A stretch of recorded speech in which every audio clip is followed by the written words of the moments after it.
Hearing is resumed. So to formally start ang ating committee hearing, please allow the chair to deliver his opening remarks. This is very short. Para lang po maumpisahan natin itong ating committee hearing. To our Senior Deputy Speaker Aurelio Dong Gonzales, the principal proponent of the hearing of the Quadcom. To our Deputy Speaker J.J. Suarez. To co-chairs Joseph Caraps Paduano, Chairman Dan Fernandez, Chairman Benny Abante, Vice Chairman Romy Acop, my esteemed colleagues, Honorable former President Rodrigo Duterte, magandang umaga po sa ating lahat. Mayong buntag, Mr. President, maradyaw na buntag, o maayap-ayabak po in Kapampangan. Una sa lahat, nagdesisyon ang Quadcom members na ikansela sana ang pandinig na ito ngayon sa kadahilanang hindi pa po natatapos ang mga pagsusuri namin sa mga taong gustong lumabas at magpahayag ng kanilang mga nalalaman ukol sa mga usapin na tinatalakay ng Quadcom. Partikular ang pagkalat ng illegal na droga at extrajudicial killings.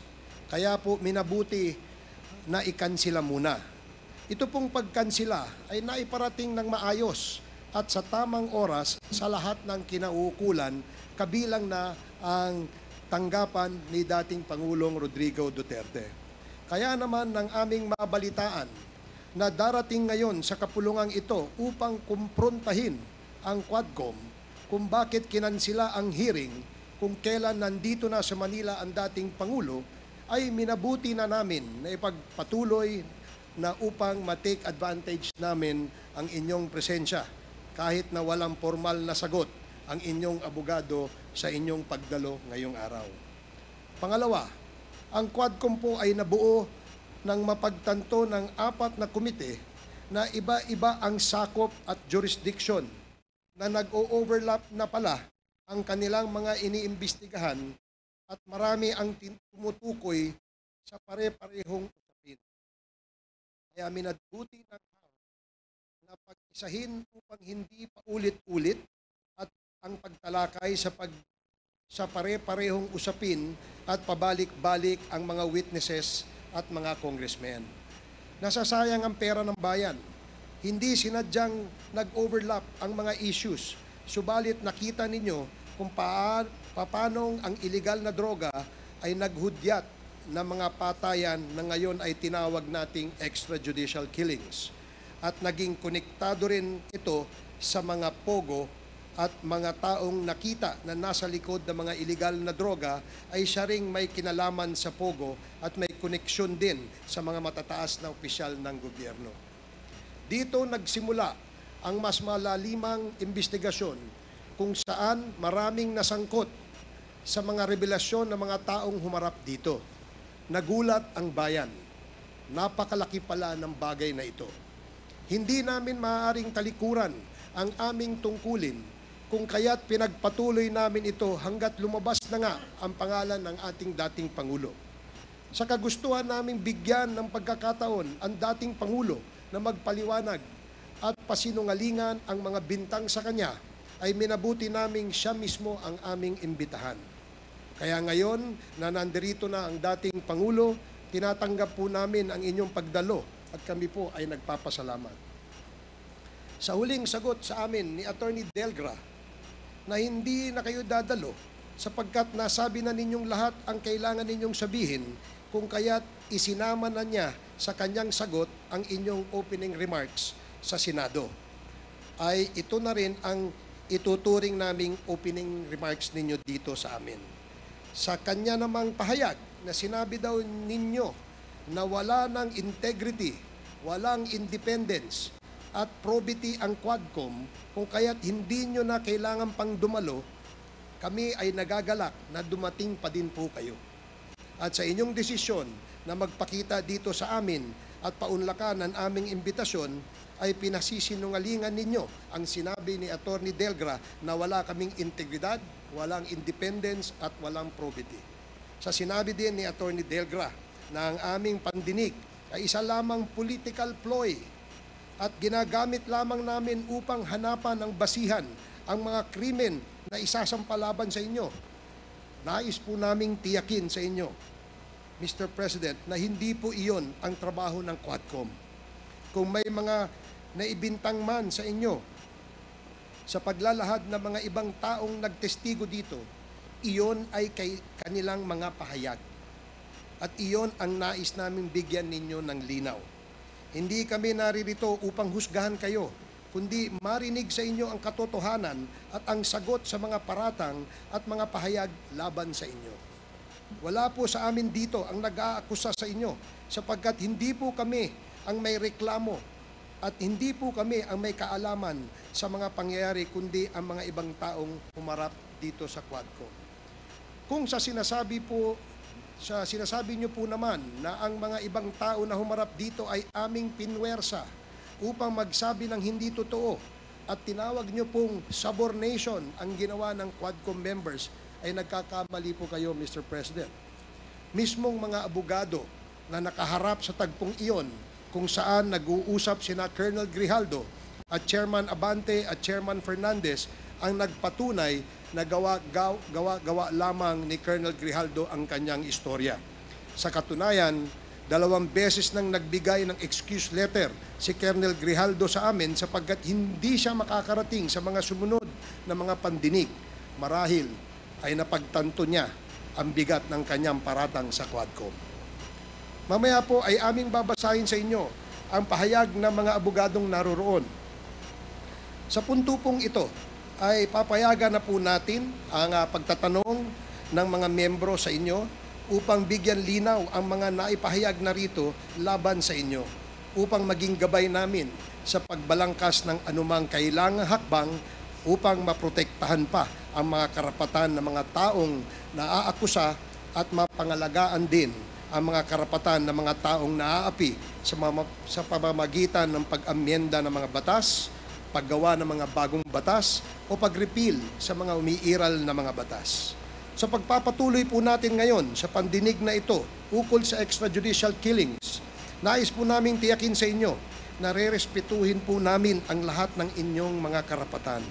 Hindi po kami naririto upang kayo husgahan, kundi pakinggan ang inyong panig. Abogado naman po kayo, Mr. President, kaya alam namin na mas alam ninyong pangalagaan ang inyong mga karapatan. Iginagalang po namin kayo, and in deference to you being the former President of the Republic, we shall accord to you all the respects due you. Kung kaya't binuksan namin ang pandinig na ito upang hindi po masayang ang pagod ninyo sa pagdalo ninyo sa amin.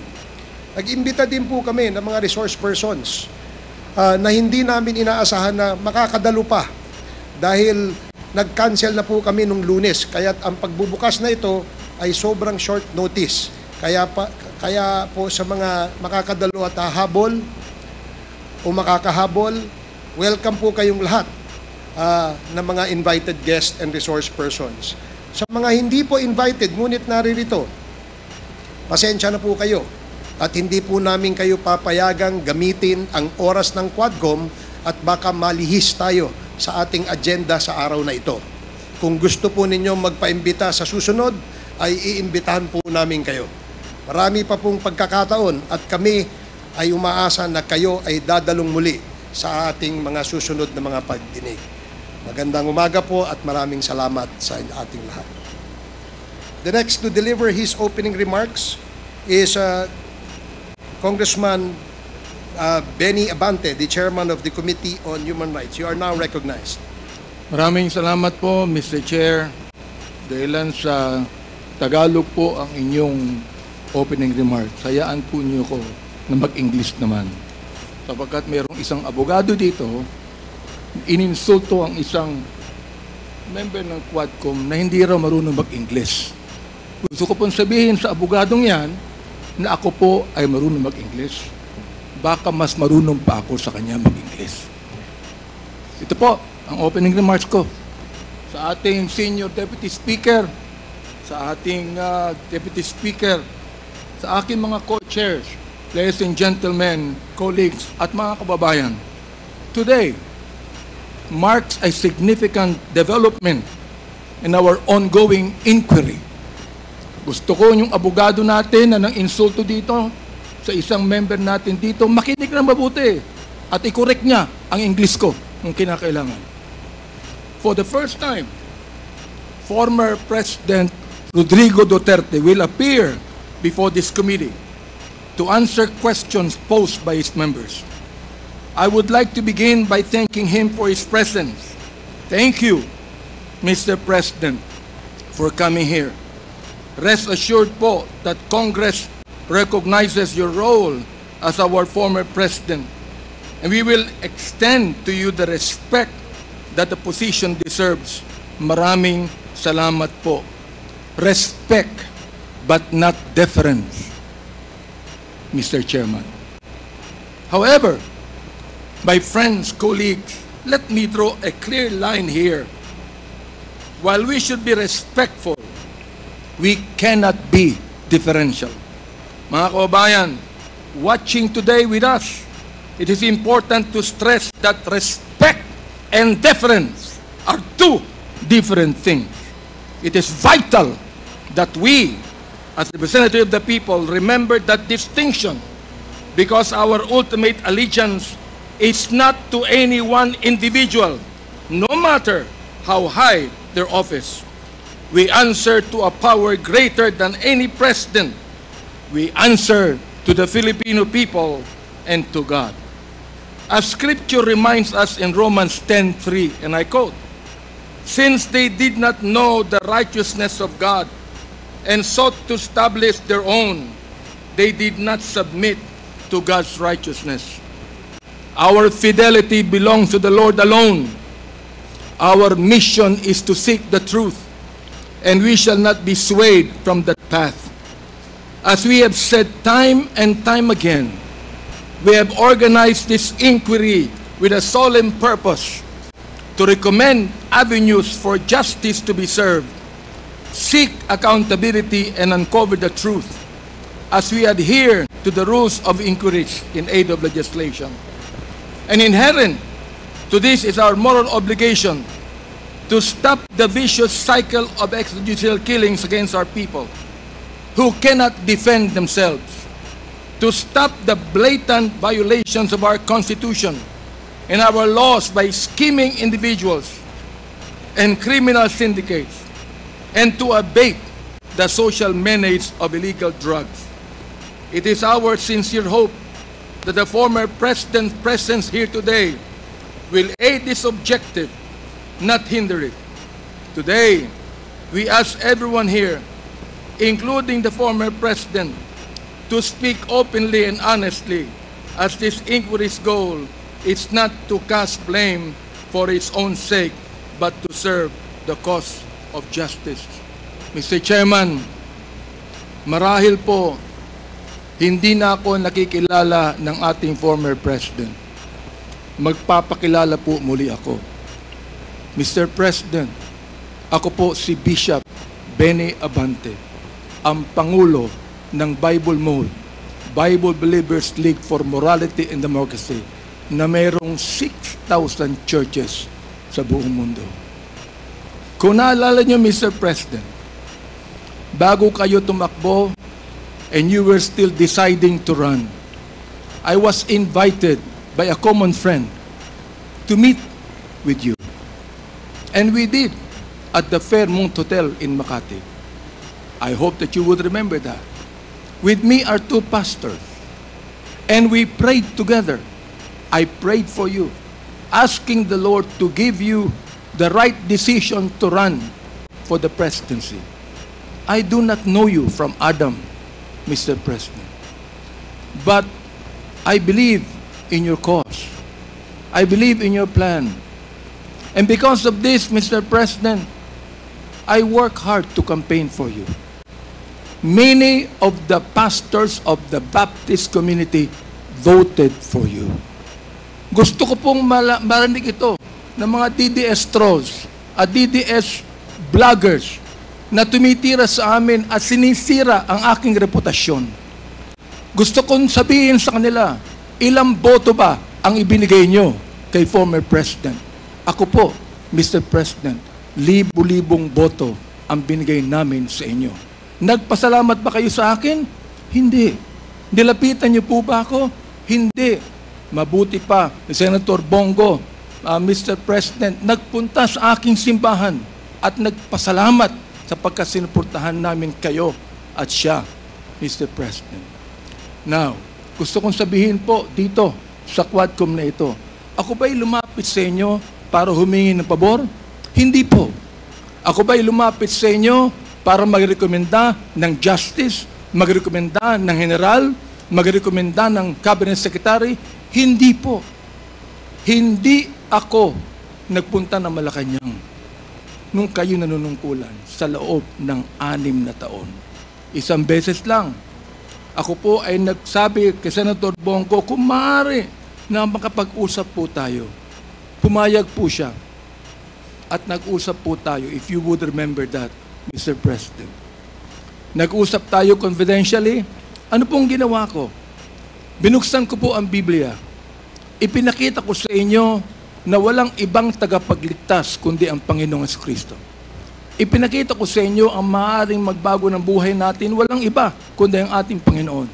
Sinabi ko sa inyo ang nakalagay sa John 3:16, "For God so loved the world, that He gave His only begotten Son, that whosoever believeth in Him should not perish, but have everlasting life."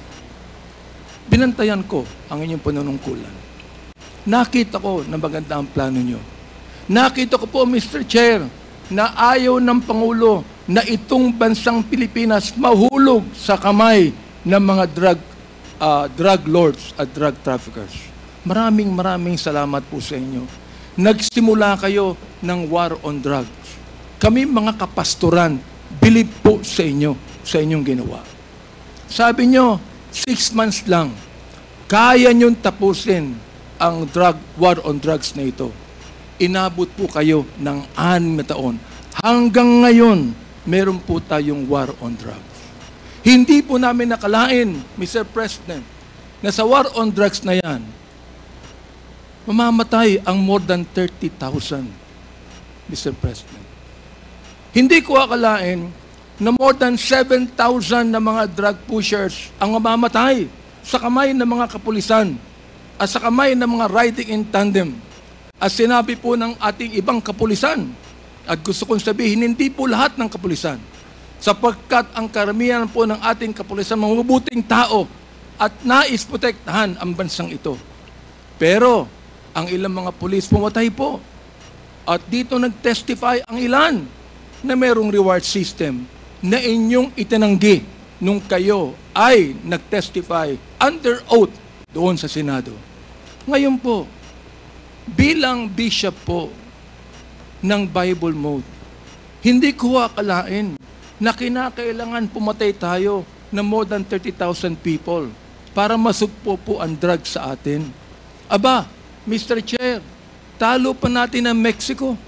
Sapagkat ng Mexico, nakita ko wala pang 10,000 namatay. Talo pa natin ng Colombia. Naging killing fields po ang Pilipinas nung panahon ninyo, nung kayo nanunungkulan. Naniniwala po kami na dapat hindi manatili ang drugs dito sa ating lipunan. Subalit, hindi po ako naniniwala na dapat tayong pumatay ng more than 30,000 people. Dahilan dito, pinatay si Kian Alejandro. Anong kasalanan niya? Pinatay ang isang 3-year-old na bata na nahagip ng stray bullet dahilan pumatay sa isang drug pusher. Pinatay ang 9-year-old na bata doon sa Caloocan, Mr. President, Mr. Chair. Ang kanyang bala ay nandun pa sa kanyang katawan nung siya'y nilibing. Subalit anong sabi ng funeral service? Siya po'y namatay dahil sa pneumonia. Pinatay po ang isang driver ng tricycle driver sapagkat sinakay niya ang isang drug pusher. Yung drug pusher pinatay, pero yung driver ng tricycle pinatay din, Mr. President. Hindi niyo po alam to. Ngayon, meron pong isa dahil sa tokhang kumatok sa isang pintuan, hinanap ang isang taong nangangalampilo na isang drug pusher. Hindi nakita, pinatay, yung pinagtanungan, yung pilo, buhay pa, Mr. President, Mr. Chair, at naglalako pa, palagay ko, ng drugs ngayon. Hindi ko po maintindihan to. Hindi ko po maunawaan kung bakit ganon. Samantalang sinuportahan kayo ng maraming pastor ng Baptist community. Ang ilang mga kapastoran po nandito at ilang mga pastor namin nanonood ngayon at pinapakinggan ang aking tinig, Mr. Chair. Ako po ay binabas araw-araw ng mga bashers ng DDS troll, ng DDS vloggers. Minumura itong taong ito. Sinisira ang aking reputasyon. Minumura po ako ng katulad ng inyong pagmumura, Mr. President. Hindi ko akalain kung bakit gagawin nila yan. Ang tanong ko, ilang boto ba ang ibinigay ng mga DDS vloggers sa inyo? Gusto kong sabihin sa inyo, I can testify on this, na libu-libong boto ang nakuha nyo sa Baptist community at hindi ako humiling ng anumang pabor sa inyo, Mr. President. In fact, kung naalala nyo, Mr. President, sinabi ko kay Senator Bongo na nais kitang imbitahan sa aming selebrasyon ng National Baptist Day, Mr. President.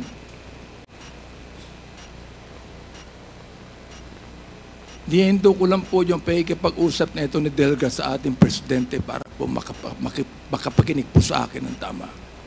Inimbitahan ko kayo. Nagpunta ho kayo, Mr. President. Doon po sa SMX, nakita nyo ang 7,000 na mga Baptist leaders na nakinig po sa inyo. Sa inyong speech, Mr. President. Oo. Doon po sa speech ninyo, sa harapan po ng mga bishop at ng mga pastor, nagmumura kayo. Pinagbigyan po namin kayo. Kahit na hindi maganda sa amin makarinig ng mura, pinagbigyan po namin kayo dahil kayo ang Pangulo at dapat namin kayong irespeto, Mr. President. Andito ho ako, nakaupo sa harapan nyo.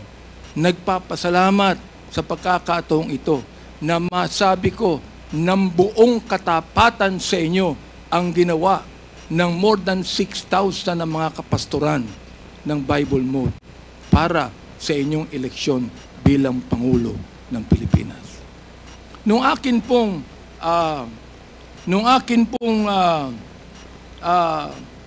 nag-file ako ng bill, Mr. President, yung pong tinatawag nating Republic Act 11897, an act declaring the second Thursday of January of every year as special working holiday to be known as National Baptist Day.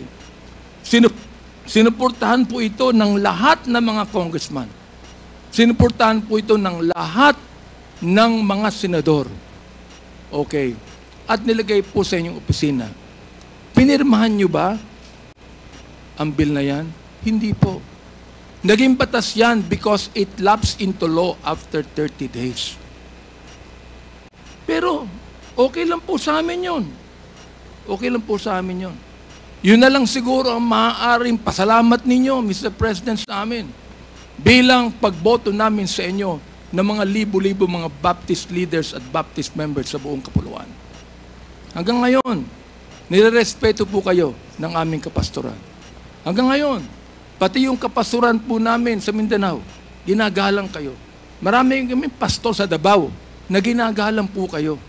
Bakit po? Sapagkat kayo ay naging Pangulo ng Pilipinas. Ang kahilingan lang po namin dito, Mr. President, habang kayo po ay kinakausap namin ngayong umaga, ang kahilingan lang po namin dito ay sana po naman respetuhin po ninyo ang Quadcom hearing na ito sa pamamagitan ng hindi paggamit ng mga vulgar words, Mr. President.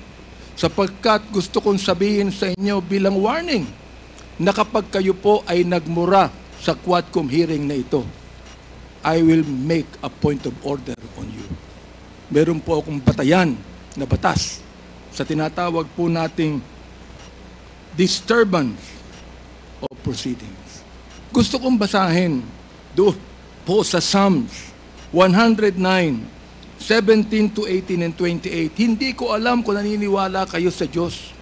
Hindi ko alam kung naniniwala kayo sa Biblia. Samantalang sa isang pagkakataon, tinawag niyo ang Diyos na stupid, Mr. President. Tinanggap po namin yan sapagkat kayo Pangulo. Oo. At nagpapasalamat ako. Hanggang ngayon po, buhay pa kayo. Kahit na po tinawag niyo ang Diyos na isang estupido, Diyos. Oo. Hindi ko alam kung katanggap-tanggap yan sa lahat na mga nakikinig sa akin ngayong umaga. Pero ito po, gusto kong basahin sa inyo bilang isa rin namang warning. Sa wikang Tagalog, babasahin ko. Sapagkat iniisip niya, ang manumpa, ang magsabi ng masama, kaya darating yaon sa kanya, sapagkat hindi siya nalugod sa pagpapala, kaya't malayo yaon sa kanya. Dahil binihisan niya ang sarili niya ng pagsabi ng masama o pagsumpa na gaya ng kanyang sariling damit, yaoy papasok sa kanyang kalooban na gaya ng tubig at gaya ng langit sa kanyang mga buto. Hayaang sumumpa sila. Hayaang sila ay magmura. Ngunit magpala ka. Ang kahilingan po namin ngayon, Mr. President, sana po, imbis na mura ang marinig namin sa inyo, sana po, bigyan nyo kami ng pagpapala sa Quadcom na ito. Sapagkat hindi personalidad ang tinutukoy namin dito. Ang tinutukoy po natin ito, issue na kinakailangan po natin tuldukan sapagkat ito po'y kailangan ng ating bayan. Kapag sila'y bumangon, sila'y mapapahiya, ngunit ang iyong lingkod ay magagalak. Yan po ang sinabi sa Salmo, Mr. Chair, Mr. President. Salamat po sapagkat hinayaan niyo ako na magsabi sa inyo ng buong katapatan na walang halong anumang pagkukunwari, Mr. President. Ginagalang ko pa rin po kayo. Hindi po dahilan ay kayo, kundi dahilan sa minsan naging Pangulo kayo ng Pilipinas. Kaya nga po ang aking opening remarks is what? Respect, not deference. We are not here to give you obeisance. We are not here to give you obedience. We are not here to submit to you. We are here as equal members of this House, Mr. President, Mr. Former President. You are now a private citizen. And I hope and pray that you would give us equal respect as we give you equal respect today. Maraming salamat po, Mr. Chair.